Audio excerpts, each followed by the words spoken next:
নমস্কার, কেমন আছেন সবাই? আশা করি সকলে খুব ভালো আছেন। অবসর ও গল্প চ্যানেলে আমি শ্রাবণী। আজ শোনাব আশাপূর্ণা দেবীর লেখা আরেকটি গল্প, তৈল মহিমা। গল্পটি ভালো লাগলে লাইক করবেন, শেয়ার করবেন বন্ধুদের সাথে, আর চ্যানেলটিকে সাবস্ক্রাইব করে পাশের বেল আইকনটি অন করে রেখে পরবর্তী সব গল্পের সঙ্গী হবার অনুরোধ রইল। শুরু করছি আজকের গল্প, তৈল মহিমা। এইসব ছেলেকে নদীর এপারে পুঁতলে ওপারে গাছ গজায়, বুঝলেন মশাই? উত্তেজিত ঘনশ্যাম ঘোষ তার সুন্দর লনওয়ালা ছবির মতো বাড়িটির সামনের বারান্দায় পাতা শৌখিন বেতের চেয়ারটি ছেড়ে গেটের বাইরে চলে এসে পাশের বাড়ির বীরেশ্বর ব্যানার্জির সামনে দাঁড়িয়ে পড়ে জোরে জোরে বলেন, এরাই কিনা আমাদের দেশের আশা ভরসা, আমাদের জাতির ভবিষ্যৎ। খালি গা লুঙ্গি পরা ঘনশ্যাম ঘোষের থাক্কাটা ভুঁড়িটা খাঁজে খাঁজে ওঠাপড়া করতে থাকে। হঠাৎ কিছু পয়সা হয়ে গেলে নেবুতলা থেকে ছিটকে সরে এসে কেয়াতলায় ছবির মতো বাড়ি বানানো যায়। সে বাড়িতে বাগান এবং সে বাগানে চন্দ্রমল্লিকা ফুটানো যায়। শৌখিন আসবাব, দামি গাড়িও কেনা যায়। কিন্তু চেহারাটাকে কোনো মতেই বাগানো যায় না। বরং বয়সের সঙ্গে সঙ্গে, অর্থাৎ অবস্থা যতদিনে ফেরে, চেহারা তার বিধাতা প্রদত্ত রূপের উপর আরও কারুকার্য করে চলে।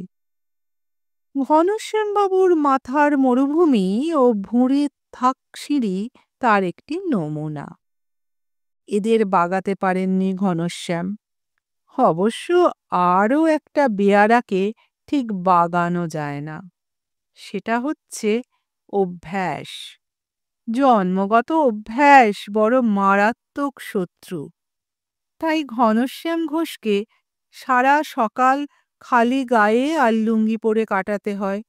তার মোজেক মেজে ডাইনিং হলে ফুলদানি সাজানো পালিশ করা টেবিলের অদূরে মাটিতে আসন পিঁড়ি হয়ে বসে ভাত খেতে হয়। এপাড়ায় প্রথম এসে সাজিয়ে গুছিয়ে বসে ঘনশ্যাম সকালবেলাটা হাতকাটা গেঞ্জি এবং ঢোলা পায়জামা পরে সামনের বারান্দায় বসতেন এবং দুপুরবেলা মধ্যাহ্নভোজটা টেবিলে রপ্ত করতে চেষ্টা করতেন।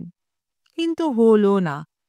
একটায় পেট ফোলে, একটায় পেট ভরে না। কি আর করা? অভ্যাস বড় পাজি জিনিস। তাই সামনের টেবিলে দামি সিগারেটের টিন বসিয়ে রেখে এদিক ওদিক তাকিয়ে বিড়ি খেতে হয়। ফাউলকারি সরিয়ে রেখে কচুর শাকের ঘন্টটা মেখে মেখেই ভাতটা খেয়ে ফেলতে ইচ্ছে হয়। ঘরে গিন্নি আছেন, তাই এসব চলছে। শুধুমাত্র ছেলে মেয়েদের হাতে পড়লে কি হতো বলা যায় না। কিন্তু যে ছেলেদের নদীর এপারে পুঁতলে ওপারে গাছ গজায়, তারা কি ঘনশ্যামের নিজের ছেলেরা? তা তো নয়। তারা হচ্ছে পাড়ার ছেলেরা, যারা আজ সকালে এসে ঘনশ্যামের বাড়ি চড়াও হয়ে শাসিয়ে গেছে। বীরেশ্বর ব্যানার্জি পাশের বাড়ির পুরনো বাসিন্দা। তাঁর এই সকালটি বাড়ির কাছাকাছি খানিকক্ষণ হাঁটা বরাবরের অভ্যাস। তাতে নাকি তাঁর ভুঁড়ি হয়ে যাবার ভয় কাটে।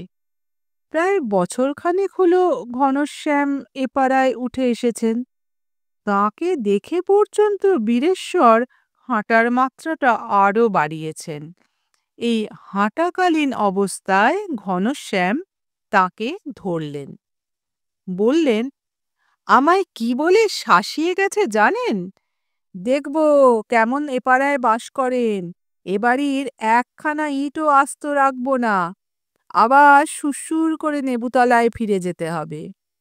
ভয়ানক উত্তেজিত দেখায় ঘনশ্যাম ঘোষকে। বীরেশ্বর কষ্টে হাসি চেপে আভিজাত্যের ঠান্ডা গলায় বলেন, তা কারণটা কি?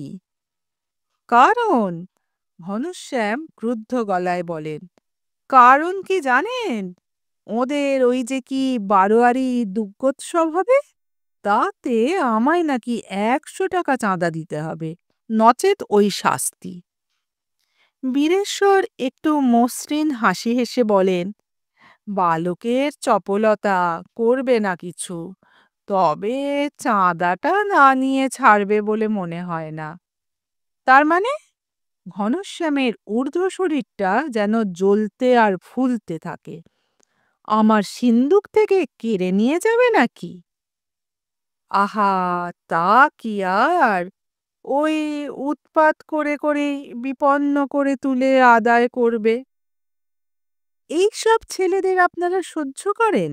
ঘনশ্যাম ক্রুদ্ধ গলায় বলেন। অথচ এরা নাকি সব, এরা যে কি সব তা চট করে মনে আনতে না পেরে চুপ করে যান ঘনশ্যাম। বীরেশ্বর ব্যানার্জি অনুত্তেজিত মৃদু কণ্ঠে বলেন, ছেলে ছোকরারা একটু দুষ্টুমি করেই থাকে মিস্টার ঘোষ, ওতে এত উত্তেজিত হলে চলে না। চলে না বললেই হলো? ওনারা হৈ হুল্লোড় করবেন, ধুনুচি নৃত্য করবেন, গানের জলসা বসাবেন, আর লোকে ১০০ টাকা করে চাঁদা দেবে এবং না দিলে ওরা ঘরবাড়ি ভাঙবেন, একে আপনারা ন্যায্য বলেন? ঘনশ্যাম বড় বেশি হাঁপাতে থাকেন। বীরেশ্বর ওর ওই ভুঁড়ির ওঠাপড়ার দিকে থেকে চোখ ফিরিয়ে বলেন, ন্যায্য অন্যায্যের প্রশ্ন নয়, ছেলে ছোকরারা এটা করবেই, এই হচ্ছে কথা। যেমন বাচ্চারা হামা দেয়, কচি খোকারা আঙুল চষে, মেয়েরা কাঁদে। ঘনশ্যাম ক্রুদ্ধ গলায় বলেন, আমরাও একদা ছোকরা ছিলাম, করেছি এসব, আপনি করেছেন? বীরেশ্বর হেসে ওঠেন, এরকম করিনি, অন্য কোনো রকম করেছি। কক্ষনো না। ঘনশ্যাম অভিজাত পাড়ার আভিজাত্য ভুলে চেঁচিয়ে ওঠেন, আমরা এ যুগের ছেলেদের মতো হনুমান ছিলাম না। তা বটে। বীরেশ্বর মনে মনে বলেন, তখন ছিলেন না, এখন হয়েছেন। মুখে বলেন, আচ্ছা, আগে আপনি কোন পাড়ায় ছিলেন?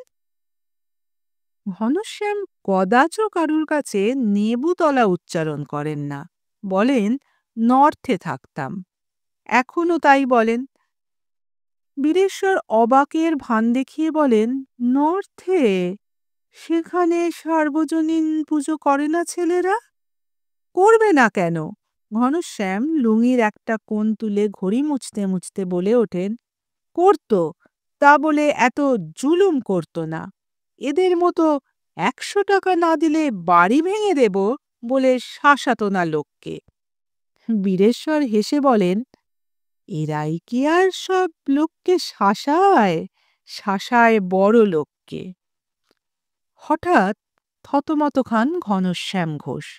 একটু থেমে বলেন, কি বললেন?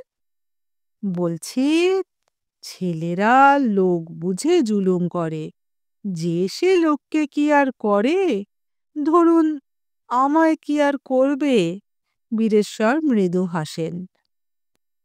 ঘনশ্যাম যেন নিভে যান। ঘনশ্যামের সব উত্তেজনা এখন বাইরে থেকে ভিতরে ঢুকে পড়ে ভিতরটা তোলপাড় করতে থাকে। ছি ছি, আগের কথাগুলো দেখছি বলা ভালো হয়নি। সত্যিই তো, জুলুম করবার অবস্থা দেখলেই করে। ঘনশ্যামকে বড়লোক বলে বুঝেছে বলেই।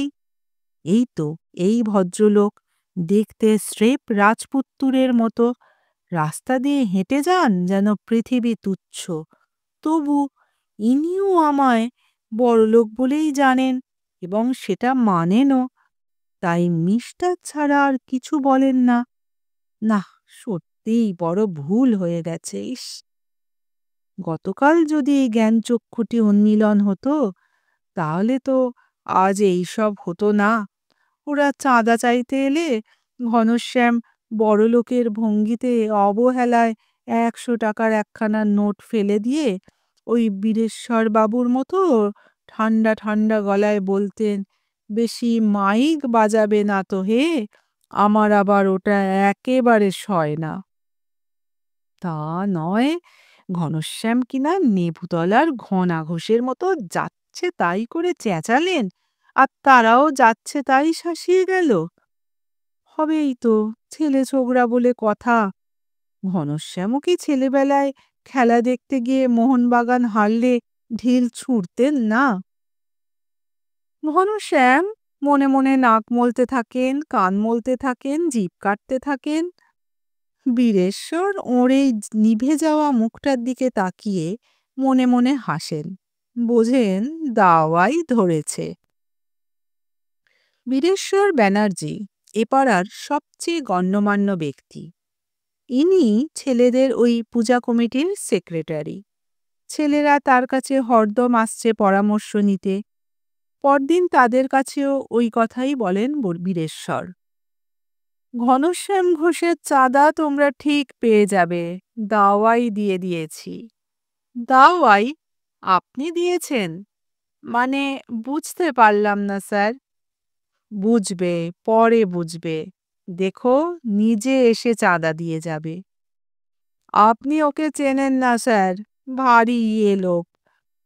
আর ইয়ে থাকবে না, নিজে এসে দিয়ে যাবে। কেন বলুন তো স্যার? আরে বললাম যে দাওয়াই পড়েছে। তা বলতেই হবে বীরেশ্বরবাবু বিচক্ষণ কবিরাজ এবং নারী জ্ঞান তার প্রখর।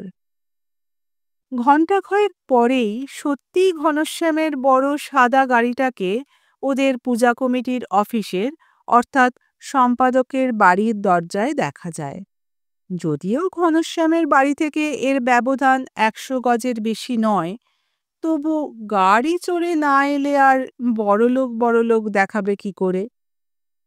ফিনফিনে ধুতির কোঁচা লুটিয়ে চকচকে সিল্কের পাঞ্জাবির কোণ উড়িয়ে গাড়ি থেকে নেমে এসে ঘনশ্যাম বড়লোকি ঠান্ডা গলায় বলে ওঠেন, কই কোথায় গেলে হে, যারা আমার বাড়িঘর ভাঙতে যাবে? বলা বাহুল্য, বাড়ি ভাঙা দল চট করে সরে পড়ে। একটি নতুন মুখ এগিয়ে আসে।